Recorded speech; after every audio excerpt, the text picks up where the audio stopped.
the Federal Spending Oversight Subcommittee to order.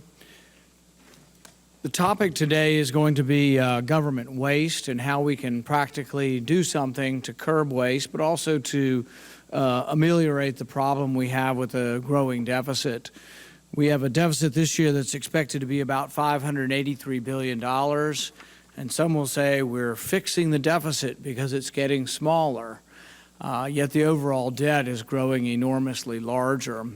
We have about $1 million that we borrow every minute, and I think this is a threat to our economy, and some economists have said it's costing us millions of jobs, just the burden of this debt.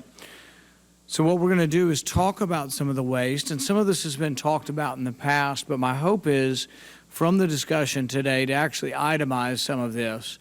And as we itemize this, actually then give advice to some of the people who spend this, the committees that spend this. And too often we have reports and they just never get acted upon. The new majority has said we are going to try to pass all of the appropriation bills. There is a great deal of power to the purse if we'll actually use it. It's what the expression is supposed to mean, that we're supposed to express how we'd like the money to be spent. But if you don't have appropriation bills, you're lumped all together in some omnibus or continuing resolution, you lose your power as to direct how to spend it.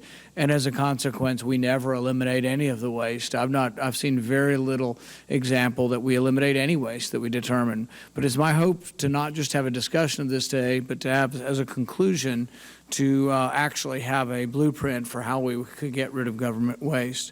With that, I'd like to turn it over to our ranking member, Senator Baldwin. Great.